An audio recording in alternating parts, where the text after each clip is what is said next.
Hello दोस्तों, NIS के 23 के अप्रैल बैच के जितने भी स्टूडेंट्स पेपर में अपेयर कर रहे हो, बहुत इन्फॉर्मेटिव और इंटरेस्टिंग वीडियो होने वाला है। अंदर की बातें बताने जा रहा हूँ, इनसाइड स्टोरी। और डेफिनेटली तुम एक एक करके पेपर देते जा रहे हो और तुम्हारे मन में एक क्यूरियोसिटी हो रहा होगा कि पेपर देने के बाद किस तरह पेपर को कैसे कैसे किस प्रोसेस के थ्रू चेक कराया जाता है और कहाँ चेक होता है, सारी चीज़ बताऊंगा। वीडियो के अंत तक देखना। छोटी सी वीडियो, तुम जानते हो मैं लंबी वीडियो नहीं बनाता हूँ। बट पहले बार अगर चैनल पाए तो डू सब्सक्राइब और साथ साथ बेल आइकन प्रेस कर देना। अधूरी अधूरी काम नहीं करना, फिर नहीं तो मेरे सारे अपडेट्स तुम तक नहीं पहुँच पाएंगे। गाइज, जैसे कि आपको पता है, पेपर ऑलमोस्ट करते करते 7-8 पेपर आप मिड वे पे हो। अप्रैल बैच मिड वे पे हो, अभी भी बहुत सारे पेपर रह रहे हैं तुम्हारे। अब बिज़ी हो तुम, लेकिन तुम जो आंसर शीट भर के वहाँ से आ रहे हो, जो भी तुम मटेरियल उसमें लिख रहे हो, फिर वो क्या हो रहा है, वहाँ से तुम्हारे आंसर शीट को इमीडिएटली एग्ज़ाम सेंटर से जिस रीजन के अंदर आप बिलोंग करते हो उस रीजनल सेंटर पे भेजा जा रहा है। पार्सल बना के स्पीड पोस्ट के जरिए भेज दिया जाता है, इंडियन पोस्टल डिपार्टमेंट के थ्रू। फिर रीजनल ऑफिस में वो कह रहा है तुम्हारे जो कवर पेज वो निकाल दिए जाते हैं। कवर पेज निकालने के बाद तुम्हारे जो, क्योंकि कवर पेज में तुम्हारे सारे इन्फॉर्मेशन है, वो अपने पास रख लिया जाता है बोर्ड के ऑफिस में। फिर उसके ऊपर एक नंबरिंग डाला जाता है, एक सीरियल नंबर डाला जाता है, कोडिंग करा जाता है, सो दैट ये पता चल जाए कि किसकी कॉपी है। कल के उससे दोबारा बंडल बना के, और ये होता क्या है, जहाँ जाके तुम पेपर दे रहे हो उस एग्ज़ाम सेंटर से बहुत दूर किसी और सेंटर पे वो पेपर को हेड एग्जामिनर के नाम भेजा जाता है। हेड एग्जामिनर मतलब जो तुम्हारे वर्कशॉप के, जो पेपर इवैल्यूएशन सेंटर के सबसे एक्सपीरियंस टीचर को हेड एग्जामिनर बनाया जाता है और उनको असाइन करा जाता है। 10 से 15 दिन उनको दिया जाता है सारे प्रोसेस को कंप्लीट करने के लिए। आप हेड एग्जामिनर के अंदर एक टीम होते हैं, 10-12 टीचर के टीम होते हैं।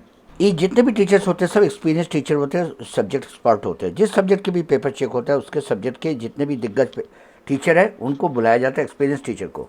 अब होता है क्या, इनको टाइम दिया जाता है, हर रोज़ 20-25 करके पेपर चेक करने होते हैं। शुरू में स्पीड कम होते हैं, पहले वाले दिन तो मॉक चेकिंग होता है, एक पेपर सैंपल दिए जाते हैं, फिर वो हेड एग्जामिनर चेक करते हैं। कोई अगर एग्जामिनर से गलतियाँ हो जाता है, चेकिंग ठीक से नहीं हो रहा है, तो गाइड कराया जाता है। और आंसर की बोर्ड से बन के आता है, आंसर की मतलब जो सोल्यूशन है, और उसी को सामने रख के पेपर को चेक कराया जाता है। लेकिन यही टीचर के एक रोल है, एक्सपीरियंस टीचर के, उनको ये बोला जाता है कि अगर बच्चे अपने लैंग्वेज में, अगर तुम अपने लैंग्वेज में भी आंसर लिख के आए हो, बुकिश लैंग्वेज यूज़ भी नहीं किए, तो ये बोला जाता है कि आप इससे जज करो। अगर बच्चे के दिए हुए आंसर आपको लगता है नहीं रिलेटेड है, टॉपिक रिलेटेड है, तो उनको पूरे मार्क्स दो। यही टीचर के एक्सपीरियंस काम आता है। फिर होता क्या है, जैसे यहाँ बहुत ज़्यादा प्रॉब्लम होते हैं ना स्टूडेंट्स के साथ, आप लोगों में से बहुत सारे बच्चे ऐसे होते हो, देखो रेगुलर क्लासेस तो यहाँ है नहीं, प्रिपरेशन प्रॉपर नहीं होते। सीबीएसई के कंपैरिजन में यहाँ क्वालिटी ऑफ स्टूडेंट्स उतना अच्छे नहीं होते। ये हकीकत है, ये हमें मानना पड़ेगा।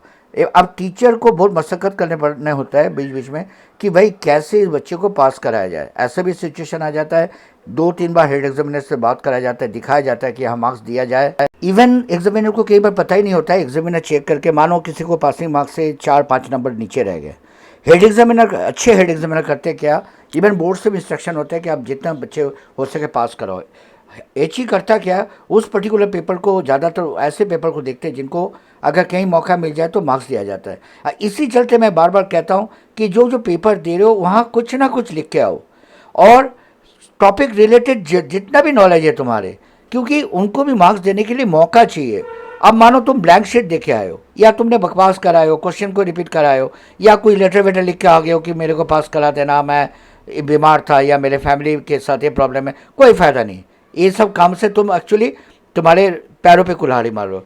होगा क्या, अगर टॉपिक रिलेटेड कुछ भी मिल जाए, वहाँ आधा आधा नंबर देके भी, आपको पता है 6-7 क्वेश्चन में आधा आधा नंबर देने से भी 3.5-4 नंबर आ जाता है। और ये एग्जामिनर के टारगेट होता है कि ताकि तुम्हें पास कराया जाए। बट तुम में से जो बच्चे अक्लमंद हो, वो इंप्रेशन जमाने के लिए, जिनको ज़्यादा नॉलेज भी नहीं है, मानो तुम्हें पता है मैं 4-5 क्वेश्चन मैं कर पाता हूँ, मेरे को अच्छी तरह आते हैं, जिस सब्जेक्ट में तुम पेपर दे रहे हो, तुम्हें करना चाहिए वो सारे जो जितने भी क्वेश्चन को तुम अच्छी तरह कर सकते हो उसे पहले अटैम्प्ट करो। पहले अटैम्प्ट करके उन पर इंप्रेशन भी जमाओ। कई बार होता है, मैं खुद एग्जामिनर हूँ, जब ऐसा लगता है कि नहीं बहुत अच्छे शुरू के क्वेश्चन का आंसर तुमने दिए, तो ना एक अच्छे फीलिंग आ जाता है अंदर, एक गट फीलिंग काम करता है, गुड एक फीलिंग्स आता है, और टीचर फिर बायस्ड होकर तुम्हें आगे क्वेश्चन के आंसर शायद उतना अपने स्टैंडर्ड नहीं लिख पाए तब भी मार्क्स आ जाता है। लेकिन मानो तुमने पहले ही गलत इंप्रेशन जमा दिए, काटा पीटी ज़्यादा किए, रॉन्ग आंसर दिए, फालतू के बकवास किए, ऐसे ही कुछ लिखे, बाद में तुमने अच्छे आंसर भी दिए, लेकिन उसमें इतना इम्पैक्ट नहीं पड़ेगा। ये गलती नहीं करना। जितने भी पेपर रह रहा है, अच्छे क्वेश्चन जो आते हैं तुम्हें, सोल्यूशन जिसके आते हैं वो पहले करो, और फिर उसके बाद वो चेकिंग हो जाने के बाद फिर एक बोर्ड के रोल वहाँ से शुरू होता है। अब होता क्या है, अब जैसे काम पूरा हो गया, एचई ने तो जितना हो सके आप में से जितने बच्चों को पास करा सकते हैं करा के या अपलोड करके मार्क्स भेज देते हैं। अब यहाँ से मेन काम शुरू होता है। जो टॉप ऑफिशियल है, प्रोफेसर शरद शर्मा की जो टीम है, वो फिर उस बात के ध्यान देते हैं, क्योंकि देखो हर रीजन के रिजल्ट अलग अलग करके आते हैं। अलग अलग रीजन को पता ही नहीं होता कि सर वाले रीजन में कैसे रिजल्ट हुआ है। फिर हेड ऑफ क्वार्टर में जो शरद शर्मा मैम की टीम है, एग्जाम डिपार्टमेंट की टीम, इससे एनालिसिस करते हैं। एनालाइज करके देखा जाता है कि सबसे बढ़िया रिजल्ट किस रीजन का है या सबसे वर्स्ट रिजल्ट किस रीजन का है। फिर उस रीजन के पिछले जो रिजल्ट्स है पिछले साल के, उसके साथ कंपैरिजन करा जाता है। हर बोर्ड में ये चीज़ होता है, सीबीएसई भी ये चीज़ करता है। फिर यहाँ आके टॉप ऑफिशियल के रोल शुरू होता है। जो रिजल्ट एचई मानो 20-25% पासिंग परसेंटेज से आगे भेजते हैं, उसे बोर्ड फिर, जैसे एनआरएस में आप जानते हो 35-40% जनरल परसेंटेज होता है। इस बार तो स्पेशल इंस्ट्रक्शन है इसे 70% तक पहुंचाने के। अब फिर एनआरएस टॉप ऑफिशियल्स करेंगे क्या, अब जितने भी परसेंटेज करके वहाँ से भेजा गया उसके ऊपर अब मॉडरेशन और ग्रेस मार्क्स के थियरी लगाए जाते हैं। ग्रेस मार्क्स 2-3 एस्पेक्ट देखा जाता है। एक तो डिफिकल्टी लेवल, मानो कोई पर्टिकुलर सब्जेक्ट के पेपर बहुत ज़्यादा टफ हो गया, एक सेट टफ हो गया, तो उसमें डेफिनेटली ग्रेस मार्क दिया जाएगा। और एक चीज़ और, मॉडरेशन क्या है, मानो ओवरऑल रिजल्ट डाउन चला गया, एनआरएस देख रहे हैं तो लास्ट ईयर से भी खराब जा रहा है या result up to the mark नहीं है, फिर वहाँ एक मॉडरेशन रूल अप्लाई करके आपके रिजल्ट को पब्लिश करा जाता है। पर अंदर खाते में जो ग्रेस मार्क्स और आपको एक्स्ट्रा मार्क दिए जाते हैं वो किसी को भी पता नहीं लगता है क्या हुआ है।